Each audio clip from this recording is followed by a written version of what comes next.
Veja no Parlamento Brasil a saga para a vacinação de idosos na zona rural cearense. Lei fortalece o combate ao estupro de adolescentes em Pernambuco. A Assembleia de São Paulo constrói bicicletário modelo para a população. Investigações indicam que parte das queimadas no Pantanal e na Amazônia foi criminosa. Poeta amazonense Tiago de Mello é homenageado pelos seus 95 anos. Vai um canoeiro nos braços do rio, velho canoeiro, vai. Já vai canoeiro. Essas e outras histórias passam pelos parlamentos. E o programa Parlamento Brasil, junto com as TVs legislativas, conta para você os assuntos que mobilizam as casas de leis do país.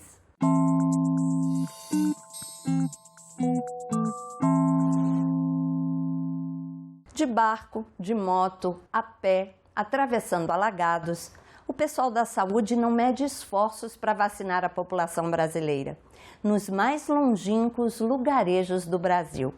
Veja na reportagem da nossa parceira, a TV Assembleia do Ceará, que está completando 15 anos de dedicação à comunicação legislativa. Nossa viagem começa na cidade de Jaguaribe. É aqui, no Centro de Abastecimento Farmacêutico, que as vacinas enviadas pelo governo do estado estão armazenadas. Os imunizantes são retirados de refrigeradores e acondicionados no depósito para o transporte. Antes de pegar a estrada, elas são conferidas. O veículo da Vigilância Sanitária já aguarda.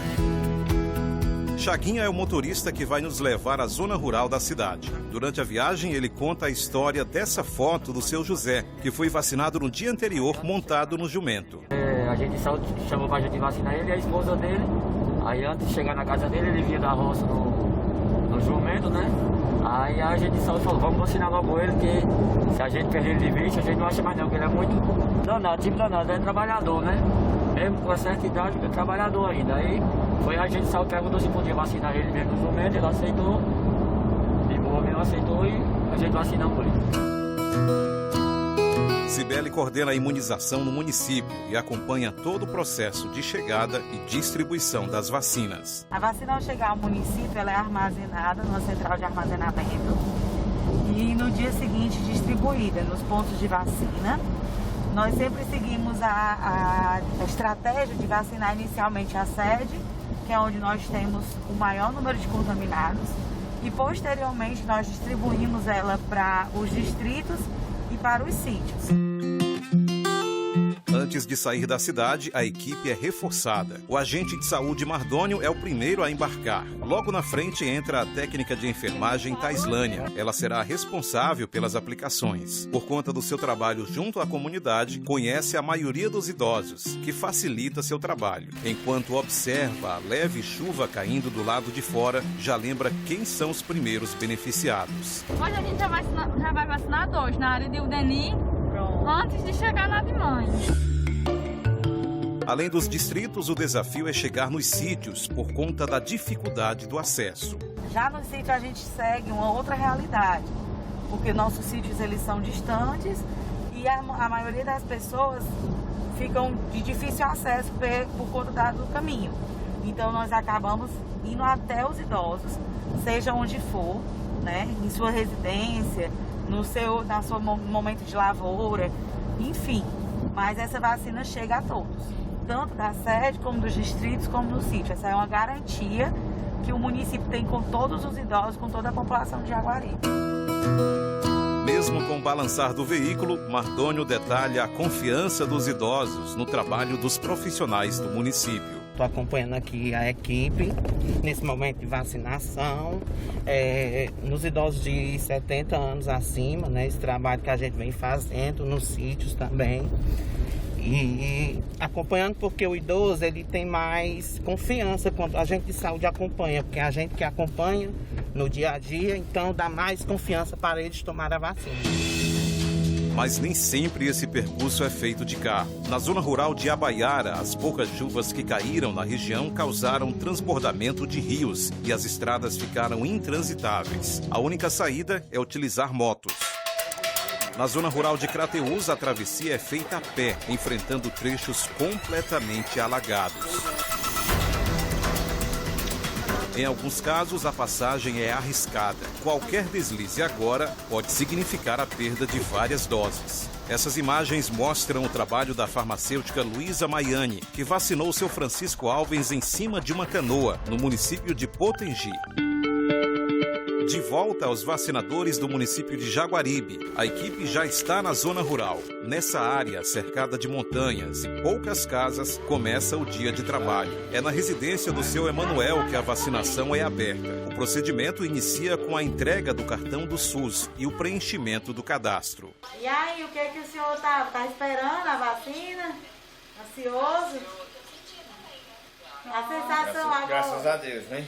Tá aqui o cartãozinho do senhor, a segunda dose é com 28 dias, tá bom? Com a primeira dose concluída, a visita domiciliar continua. A equipe sobe a ladeira para chegar na casa do seu Aprígio, que não é muito de conversa. Foi vacinado e já entrou. Aos 73 anos, seu Francisco conta que deixou de ir para a roça, ansioso pela chegada da vacina. Desde de manhã, menino, não foi nem para a roça. Durante todo o dia, 40 idosos foram vacinados. Em cada rosto, o sentimento de alívio e a esperança de mais saúde para todos. O combate ao estupro de menores de 14 anos de idade pode ganhar um reforço em Pernambuco. Veja o que é notícia nas assembleias legislativas do país. A Comissão de Justiça da ALEP aprovou 4 projetos de lei voltados a essa temática. Eles obrigam escolas, cartórios e unidades de saúde a notificar gestação e nascimento em casos específicos.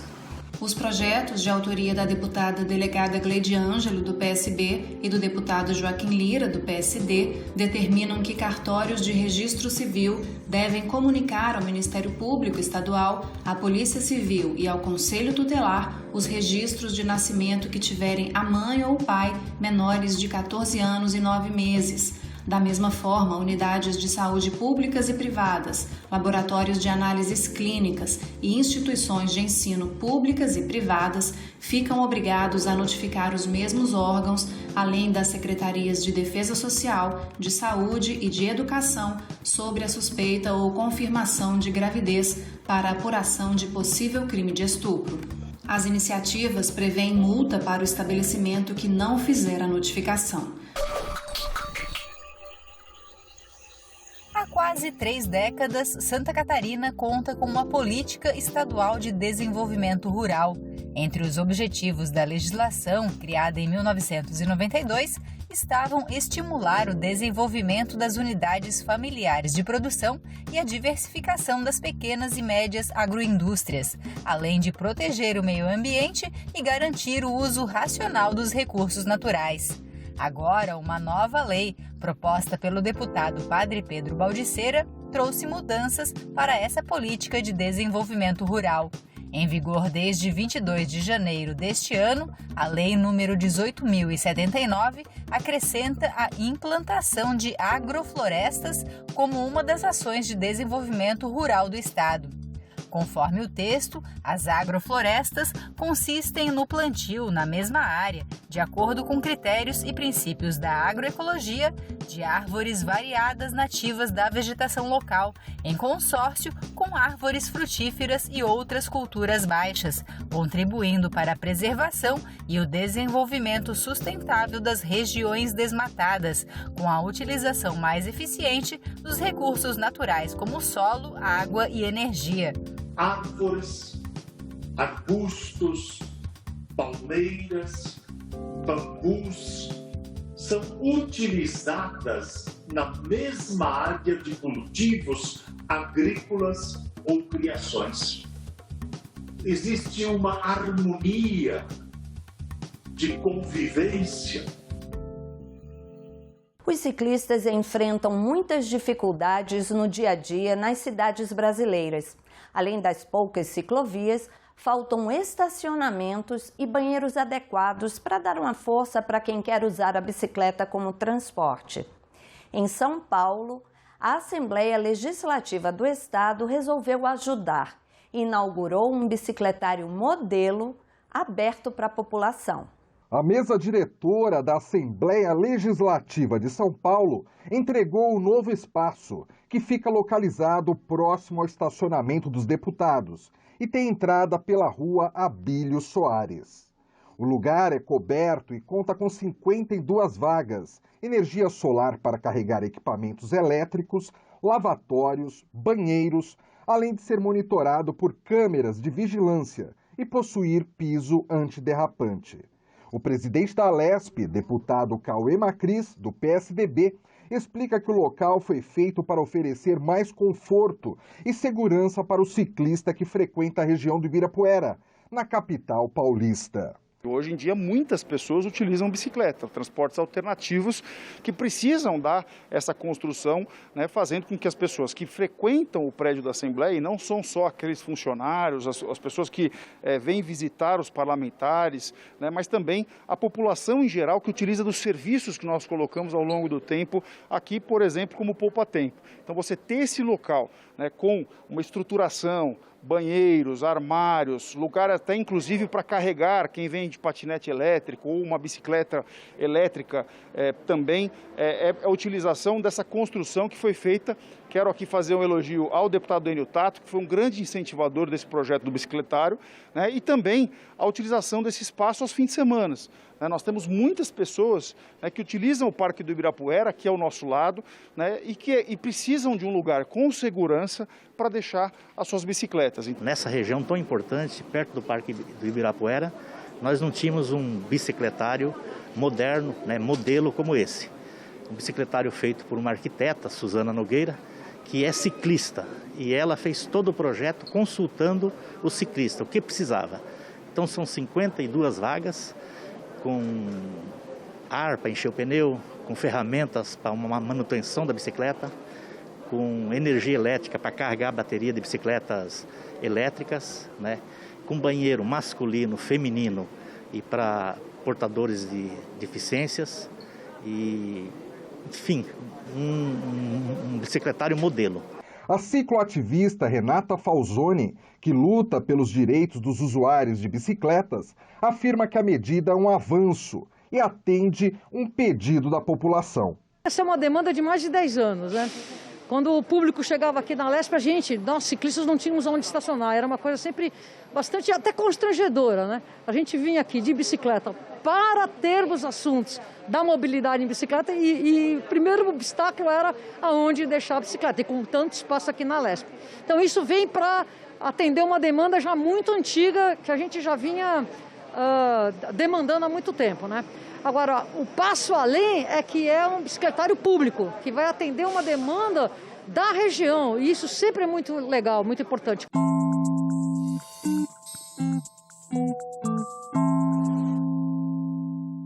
Você já deve ter reparado que o tempo está ficando mais seco no Brasil, né? Pois é, esse é um alerta para as queimadas. No ano passado, os incêndios que atingiram o país foram os piores em 10 anos. Foram 223 mil focos, quase metade deles na Amazônia, 103 mil. Já o Pantanal teve mais de 20% do seu território destruído. As investigações indicam que parte dos incêndios foi criminosa. Veja na reportagem da TV Câmara. Pelo menos uma parte das grandes queimadas que ocorreram no ano passado no Pantanal tiveram origem criminosa, embora as investigações ainda estejam em andamento.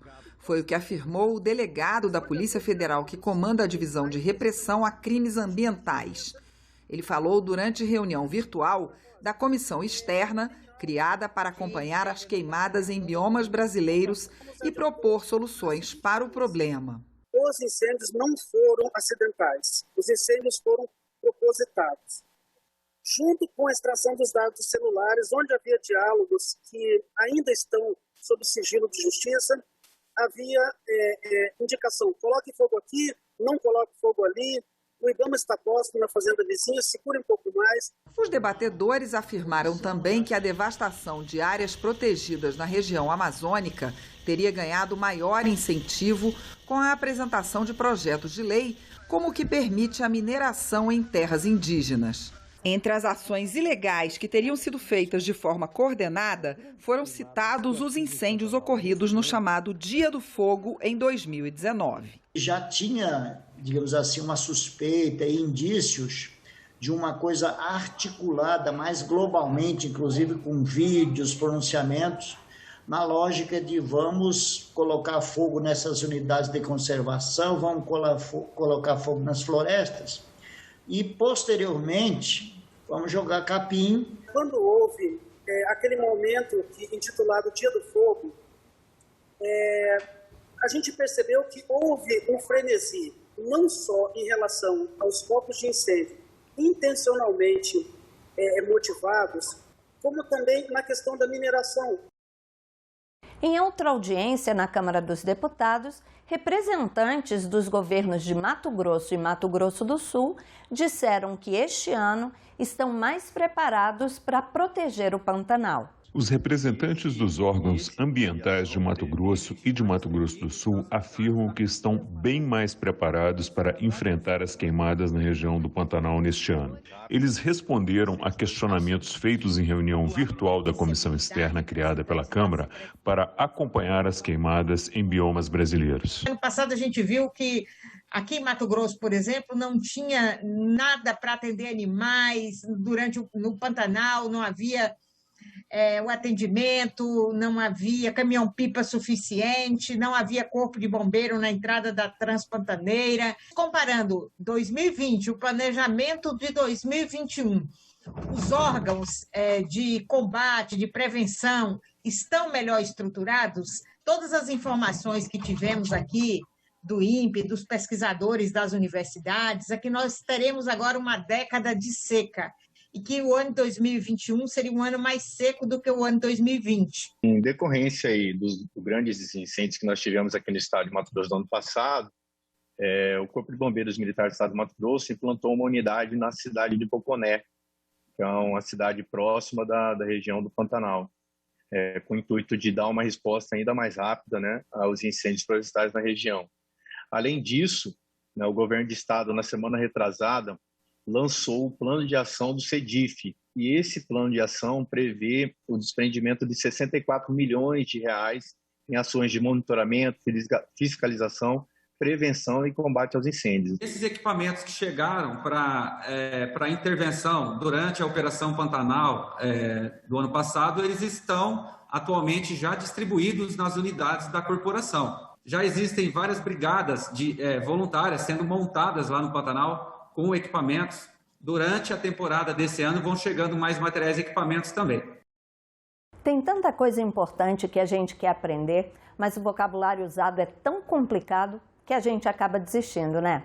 Pois bem, pensando em descomplicar a linguagem ligada ao orçamento público e ajudar as pessoas a entender um pouco mais sobre o assunto, a Câmara e o Senado lançaram um glossário. Você sabe o que é um autógrafo?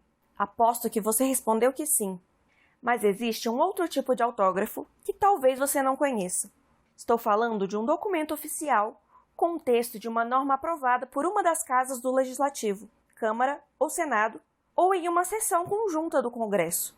Esse autógrafo pode ser mandado para outra casa que precisa votar o projeto ou para o presidente da República sancionar. Ou, dependendo do tipo de proposição, o autógrafo pode ir para promulgação. Ele é publicado e vira lei. E não é só essa palavra que parece uma pegadinha. Muitos outros termos que se tornam comuns quando as pessoas trabalham com eles todos os dias são desconhecidos de grande parte da população. Olha só esse jogo que fizemos com estudantes de economia. Erário. Exercício financeiro.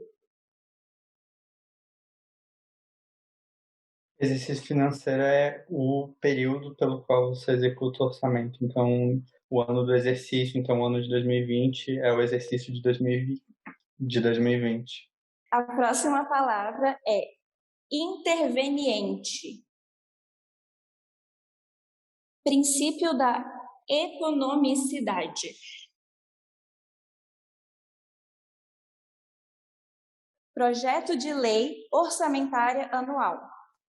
PELOA. O projeto de lei orçamentária anual é basicamente o plano do orçamento da União. Então, eles estimam as receitas e eles planejam quais vão ser as despesas da União. É basicamente isso. Para ajudar nessa tarefa de tradução, as secretarias gerais da Mesa do Senado e da Câmara criaram um glossário de termos orçamentários, que explica e organiza termos e expressões relacionados ao orçamento público. Uma das diretrizes mais importantes desse grupo de trabalho é a busca por uma linguagem simples, mais acessível às pessoas, né? Então a ideia é descomplicar mesmo os termos. É claro que para a matéria orçamentária é um pouco complicado, o tema é muito árido, mas essa foi a diretriz master, né? E que foi adotada e que deu bons frutos. Em 2019, o Senado e a Câmara fizeram um trabalho parecido, o glossário de termos legislativos, que explica um pouco o processo de elaboração das leis. Esse guia foi traduzido também para o inglês e o espanhol. Inicialmente, em 2019, foi lançado um outro glossário de termos legislativos, cujo objetivo era ser um glossário unificado das duas casas, né, da Câmara e do Senado, convergindo e deixando no único local todas as informações referentes aos termos legislativos. Você ficou curioso para saber os significados das palavras do nosso teste? Confira o gabarito e já aproveite para conhecer o glossário. Acesse bit.ly/glossário-orçamento sem cedilha ou aponte o seu celular para o QR Code no centro da tela.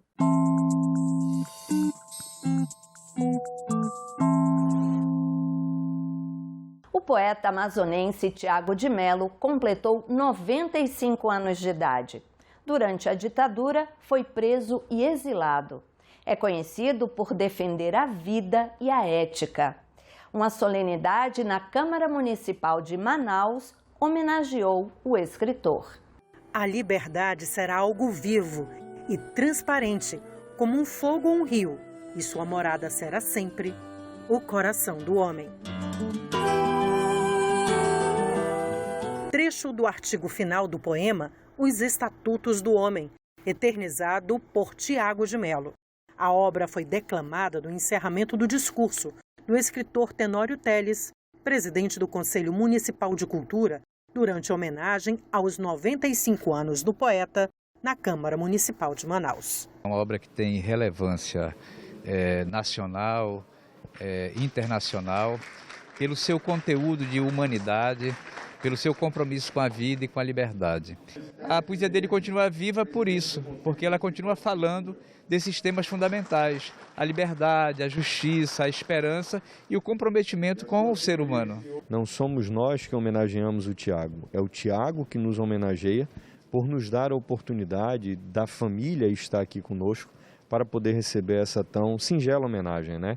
A cidade de Manaus deve muito a ele, o Amazonas deve a ele, e certamente todo o Brasil. Marcelo entregou a placa comemorativa à filha do poeta, a escritora Isabela Tiago de Mello, e a companheira de Tiago, Poliana Furtado. Eu acho que essa é a coisa mais bonita que a gente vivencia, né? Estar com uma pessoa que, apesar de todas as dificuldades e limitações, ela ainda tem uma grande luz e uma vontade incrível de viver. A Manaus Cult, por meio do presidente Alonso Oliveira, prestou homenagem com uma pintura em tela do poeta, obra da artista plástica Rosa dos Anjos. Todo o legado que o poeta está deixando para o mundo, ele traz também a questão da esperança. Saga de um Canoeiro, do compositor Ronaldo Barbosa, foi interpretada pela cantora Vanessa Alfaia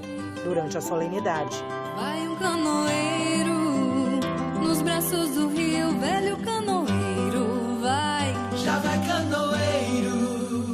Durante o discurso, a filha e escritora Isabela Tiago de Mello falou que se conhece a Amazônia lendo a obra do poeta.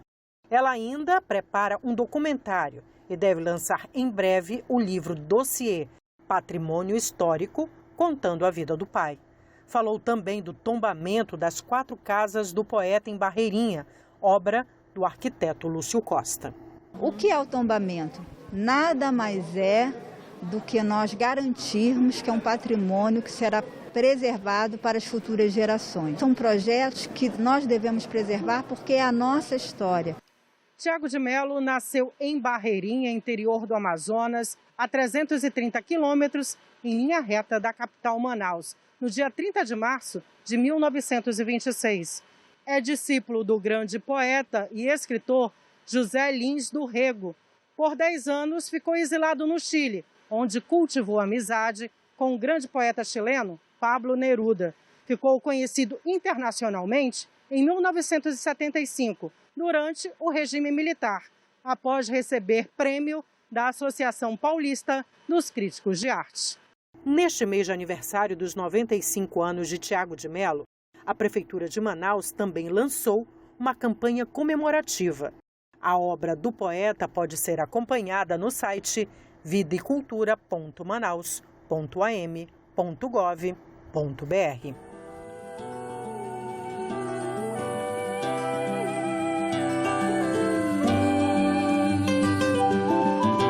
Vai um canoeiro nos braços do rio, velho canoeiro, vai. Já vai canoeiro.